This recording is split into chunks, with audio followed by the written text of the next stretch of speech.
Саламатсыздарбы урматтуу YouTube каналынын көрүүчүлөрү жана ошондой эле миграциядагы айрыкча Москва жергесиндеги мекендештер.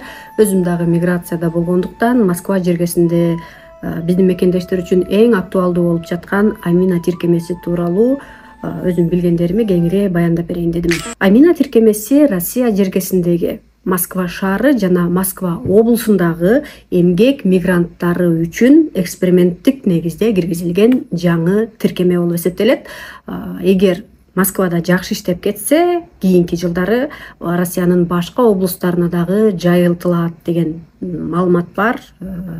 Ошон эксперимент дегени Москвада жакшылап сынап көрүшмөкчү. Жогоруда айтылып өткөндөй, бул бир гана эмгек мигранттарына тиешелүү, тагыраагы чек арадан кирип келе жатып, миграциялык картасына работа деп белгилеген мигранттарга тиешелүү. Ал эми мигранттардын балдарына же болбосо жашы 17ге чыга элек балдарга, студенттерге жана ошондой эле конокторго, частный болуп киргендерге Аминанын тиешеси жок. Алар мурдагыдай эле госуслуги порталы аркылуу же МФЦ аркылуу кагазга же онлайн регистрация жасатышат. Эми бул тиркемеден кимге кандай пайда? Мына ушул темага токтололу. Биринчиден, эмгек мигранттары буга чейин өздөрүн каттоого коюу үчүн үйдүн ээлерине кошумча акча төлөп жүрүшкөн. Көпчүлүккө сыр эмес. Үйдү ижарага алып жатып, үйдүн акысына өзүнчө, ижара акысын өзүнчө төлөп, андан сырткары 1 айга, 3 айга, 9 айга деп регистрациянын өзүнө дагы 6.000ден, 15.000ден, 25-30 миңге чейин кошумча ошентип регистрацияда акча төлөп жүрүшкөн. Амина тиркемесинин ишке кириши менен мына ошол кошумча регистрацияга болгон төлөм жокко чыгарылды. Тагыраагы Амина менен мигрант акысыз каттоого коюла алат.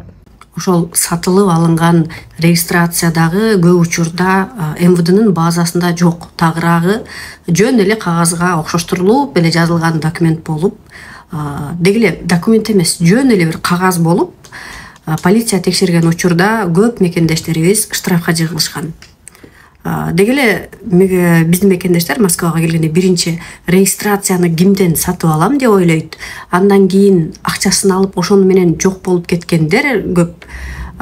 Даже если жок болуп кетпей документти колуна берсе деле, ал документ эмес, жөн эле жасалма кагаз болуп, базада биринчи айда болсо деле, экинчи айдан, үчүнчү айдан базадан чыгып кетип, айтор бул регистрация темасы аябай көйгөйлүү болуп келген. Аминанын жардамы менен мына ошол көйгөй дагы чечилди буюрса. Амина тиркемесин кайдан кантип көчүрүп алабыз? Мына ушул жөнүндө сөз кылалы. Азырынча Redmi, Samsung жана башка көпчүлүк телефондорго кадимкидей эле Play Market'тен көчүрүп аласыз же RUID тиркемесин көчүрүп, анын ичинен көчүрүп алууга дагы болот. Ал эми iPhone'дорго көчүрүү бир аз кыйынчылык болуп жатат, кээде иштесе, кээде иштебей калат. Себеби дегенде Apple компаниясы iPhone'дорго мына ошол Амина тиркемесин көчүрүүгө уруксат берген жок деп айтылып келет. Себеби дегенде Аминаны иштеткен мигранттар геолокациясын эч качан өчүрбөш керек жана мамлекетке өзүнүн кайсыл жактарга барып жаткандыгын толук көрсөтүүгө милдеттендирилген. Ал эми эл аралык мындай бир адам укуктары боюнча нормаларга бул бир аз туура келбей калат. Ошондуктан Apple өзүнүн кардарларынын жеке маалыматын Россиянын бийлигине толук ачып берүүгө анчалык деле макул болгон жок. Мына ошондуктан улам iPhone'го азырынча Амина иштебей жатат. Жүрүп алдыңыз дейли. Эми кантип иштетебиз? Москвадагылар жакшы билет, Сахаровадан алган мына ушул бордовый карта, мигранттын картасы эмне үчүн керектигин көпчүлүгүбүз түшүнбөй эле алып койгонбуз, бирок ушул карта азыр ишке киришти. Дал ушул картада QR код бар. Ошол QR кодду телефонго тартуу менен өзүңүздү активация кыласыз. Бул QR коддун ичинде сиз жөнүндө бардык маалыматтар мына ушул базада сакталуу. Ошонун негизинде Аминага дагы автоматтык түрдө киресиз. Катталып жатканда сөзсүз түрдө жашап жаткан дарегиңизди так көрсөтүңүз жана ошол жерден МВДга геолокация жиберилет. Жана буга чейин бир катар маалыматтар айтылып келди. Күнүгө МВДга жиберип туруш керек экен деп, кантип жиберебиз деп ойлонгон жарандар мекендештерибиз дагы жок эмес. Ал үчүн көп деле кыжалат болбосоңуз болот. Болгону тиркемеге кирип, экранды 2 жолу ылдый тартып койсоңуз, автоматтык түрдө жаңылануу, обновление болот. Ошонун өзү МВДга геолокацияны жиберүүгө жатат. Эч качан геолокацияңызды өчүрбөңүз. Себеби бул дал ошол Аминанын негизги талаптарынын бири. Эгер ошол телефондо VPN бар болсо, же болбосо геолокацияңыз өчүк болсо, анда сизге сөзсүз түрдө эскертүүчү СМСтер келип баштайт. 3 күн бою жандырбасаңыз, анда толук түрдө реестрге киргизип коюуга бул себеп боло алат. Каттоого албай жатса эмне болуу керек? Ооба мекендештер, чындыгында көпчүлүк жарандарыбыз дал ушул миграционный картасы бар, телефону деле жооп берет, бирок каттоого албай жаткан учурлар аябай көп болот. Андай учурда эмне кылыш керек? Эгер сиздин телефонуңуз iPhone болсо, дал ошол Сахаровага барып, ал жактан көчүртүү алсаңыз дагы болот. Баса достор, iPhone'го дагы көчүртүү алса болот. Бирок iPhone'го көчүргөндөр көп учурда иштебей калды деген көйгөйгө кабылып жатышат. Андыктан биз Redmi менен Samsung'ду сунуштайбыз. Андан башка жагдай бар. Эгер телефондун чыгарылган жылы эскирээк болсо, алар дагы Амина тиркемесин көтөрө албай калат. Ошондуктан телефондорду дагы жылына карап, акыркы 2020-жылдан берки телефондорду алганыңыз туура болот. Эгер телефон жакшы иштебесе же телефондо интернет жок болсо, жогоруда айткандай 3 күн Аминаңыз иштебей калат дагы, ошонун негизинде автоматтык түрдө реестрге кирип калууга жол ачылат. Үй ээлери эмне үчүн Амина менен катталууга уруксат бербей жатат? Буга чейин жогоруда айтып өттүк, регистрация, каттоого коюу бул чоң бизнес болчу, кошумча акча болчу. Азыр эми бирден эле баардыгы акысыз болуп калды дегенге көпчүлүк үйдүн ээлери ынана албай турушат. Дагы бир жагдай бар, урматтуу мекендештер. Буга чейин орус элинин нааразычылыгын жараткан, именно мигранттарга болгон терс пикирди көбөйткөн бир жагдай бул орустар айтмакчы резиновый квартира. Бир эле квартирага аябай көп болуп топтошуп жашап алуу көп учурда кошуналарга жаккан эмес, өзүбүздүн мекендештерге деле ыңгайсыз болуп келген. Амина тиркемесинин ишке кириши менен мына ошол нерсе дагы жокко чыкты. Себеби дегенде жашоо минимумуна ылайык ар бир адам кухня, ванна, балкон, коридордон сырткары баягы жашоочу бөлмөнүн ичинде ар бир адамга 6 квадрат метрден туура келе турган жагдайда жашаш керек. Бул деген уктоочу бөлмөдө же залда жалпы эсептейбиз жашоочу бөлмө деп. Ошол жерде ар бир адамга бөлө турган болсок, мисалга бир бөлмөлүү батирге болгону бир 4 адамдан ашыкча, 4-5 адамдан ашыкча алууга мүмкүн эмес. А биз көбүрөөк жашаган учурлар көп болот эле. Көп адам жашап, анан ижаранын акысын бөлүшүп төлөгөн ыңгайлуу болчу. Мындан кийин дал ошол жашоо минимумуна ылайык, квартираны ижарага алып жаткандагы келишимге ылайык, ар бир бөлмөгө ылайыктуу чеги менен адам жашайт. Бул демек ижаранын акысы дагы көтөрүлөт мындан улам. Себеби дегенде азыр Москвада бир комнат батирлер эгер шаардан алыс болсо 45 миңден өйдө, 2 комнат батирлер мурда 55-50 миң тегерегинде болсо, азыр 60-75 миңден өйдө болуп турат. Ал эми шаардын ичинде жашоо шартына ылайык, техника менен камсыздалгандыгына ылайык андан да жогору болуп турат.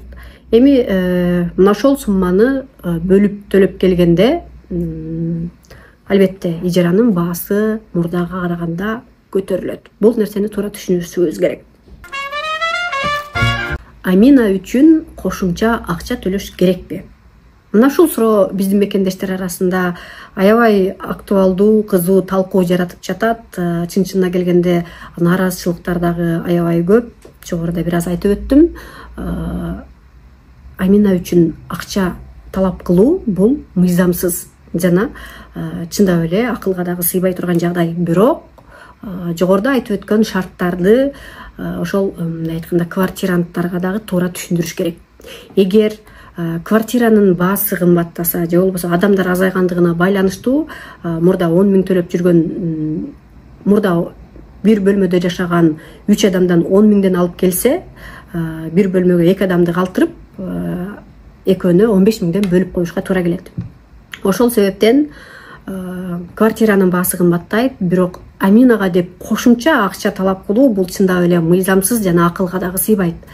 Урматтуу ортомчулар, үй ээлери, мына ушул нерсени квартиранттарга туура түшүндүрсөңүздөр жана Амина үчүн кошумча акча талап кылуудан жай гана баш тартканыңыздар оң.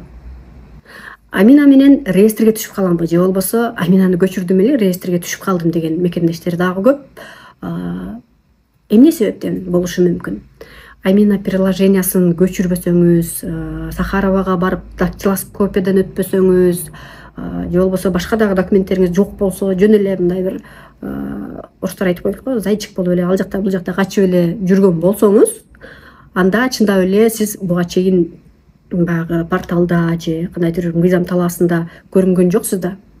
Просто МВДнын көз алдынан алыста кайсы бир кычыкта жашынып жүргөн болосуз да. Анан сиз Амина аркылуу катталган кезде чыктыңыз, көрүндүңүз, документтериңизди текшерип көрдү, базада жоксуз, же болбосо кайсы бир жетишсиз документиңизди көрдү, ошондон улам реестрге түшүп каласыз. Жогоруда айтып өткөндөй, Амина бул онлайн пространство, сиз жөнүндө бардык документ МВДнын көз алдында жана өзүңүздүн дагы көз алдыңызда. Аминаны көчүрүп алгандан кийин сиз МВДдан көп нерсени жашыра албай каласыз. Дээрлик эч нерсени жашыра албай каласыз. Белгиленген жумушуңузга барып атасызбы, барбай атасызбы? Белгиленген регистрация болгон жериңизге барып атасызбы, барбай атасызбы? Мунун бардыгын МВДдан сиз жашыра албайсыз. Болгону ачык болуш керек жана талаптагыдай, мыйзамдагыдай жашаш керек. Ошондуктан дагы реестрге түшүп калган жагдайлар болот. Амина тиркемесине катталдыңыз, баары жакшы, 5 галочка тең жанды, реестрде эмессиз, бирок эске алуучу жагдайлар бар. Алар ар бирин жогоруда да айтып өттүм, ошентсе дагы сөзүмдү жыйынтыктап жатып кайра бир токтолгончо кетейин. Биринчиден, геолокацияңызды эч качан өчүрбөңүз жана иштеген жериңизди, жашаган жериңизди МВДдан жашырып коем же билбей калат деп эч качан ойлобоңуз. Анын бардыгы МВДга ачык көрүнүп турат. Амина тиркемесин көчүрүп алган телефонуңузду үйүңүзгө таштап коюп эле башка жактарда жүрө берем деп дагы ойлобоңуз. Эгер көчөдөн текшерип калса, менде Амина бар деп полиция кызматкерин ишендире албайсыз. Баса эң негизгиси, кагаз регистрациям бар, бирок Аминаны да көчүрүп койдум же болбосо ушул жагдай аябай талаш жаратып келет. Эгер сиздин мурдаракта жасатып алган, Амина тиркемеси киргенге чейин жасаткан кагаздагы регистрацияңыз бар болсо, ошонун мөөнөтү бүткөнгө чейин мыйзамдуу жүрсөңүз болот. Бирок эгер дал ошол кагаздагы регистрацияңыздагы адресиңизде жашабасаңыз, анда бул дагы мыйзам бузуу. Аминанын жардамы менен же болбосо текшерүү учурунда полиция билип калса, бул выдворенияга толук негиз болот. Анан Аминаны көчүрүп алдым. Эми каттоого турдум, баары жакшы, баары мыйзамдуу деп көпкө жүрө албайсыз. Себеби дегенде дагы бир жагдай бар. Бул миграциялык картаңыздын аркасындагы штамп. Аминага өтөрдөн мурда же өткөндөн кийин 1-сентябрдан ишке кирди. Госпошлина деген төлөм бар. Ага 1000 рубль төлөшүңүз керек. Жана квитанциясын алып ОВМге барып, дал ошол документтериңиздин баардыгын көрсөтүп, миграциялык картага печать алышыңыз керек, штамп койдурушуңуз керек. Кайсыл документтерди текшерет? Биринчиден, госпошлинанын квитанциясын, эмгек келишимиңизди, эмгек келишимиңиз жок болсо, граждандык келишим деп коет, ГПХ. Дал ошондой договор жасатып алыңыз. Сахаровадан алган медсправкалар, жашыл карта, жана бордовый карта, миграциялык карта, паспорт. Ушул документтериңизди аласыз, ОВМге барасыз. ОВМ бул МВДнын миграция боюнча өкүлдөрү. Мои документы МФЦнын ичинде кабыл алышат. ОВМге барасыз, миграциялык картаңыздын аркасына штамп коюп берет. Анан ошол штампты коюудан баш тартып жаткан жагдайлар бар. Бул тууралуу кийинки видеодо толук айтып берем. Урматтуу мекендештер, Кыргызстанга көчүп жатсаңыз, же жөн гана кайсы бир жакан белегиңизде жибергиңиз келип жатса, анда Асман Экспрессти сунуштайбыз, өз мөөнөтүндө сапаттуу кызмат көрсөтөт. Компаньон банк эң алдыңкы банктардын бири. Кыргызстандагы себептеген Россия Федерациясынан бардык кыйын которуу системалары менен иштешет. Бүгүнкү күн ошо Мой МТС системасына дагы убакыт келди. Мой МТС системасы аркылуу кыйынды компаньон банкка которуп кошелектон же наличка алсаңыздар болот. Калганын көрүп аласыңар. Орусиядан Кыргызстанга акча которууну Мой МТС тиркемеси аркылуу жөнөтүңүз. Бул болгону саналуу мүнөттү талап кылат. Мой МТС тиркемесине кирип, деньги бөлүмүн тандаңыз. Переводы зарубеж баскычын басып, өлкөлөрдүн тизмесинен Кыргызстанды тандаңыз. Которуунун валютасын белгилеп, суммасын жазыңыз. Способ перевода бөлүмүнөн компаньон банкын тандаңыз. Акча которуунун 3 жолу бар. Биринчи ыкма картага толуктоо. Бул үчүн алуучунун карта номерин билүү керек. Экинчи ыкма телефон номери аркылуу которуу. Бул үчүн алуучунун телефон номерин колдонулат. Үчүнчү ыкма капчыкка толуктоо. Бул үчүн да алуучунун телефон номери колдонулат. Маалыматтарды кайрадан текшерип, перевести баскычын басыңыз. Даяр. Акча дароо эле компаньон мобилдик капчыгына түшөт. Жана төлөмдөр үчүн дароо жеткиликтүү.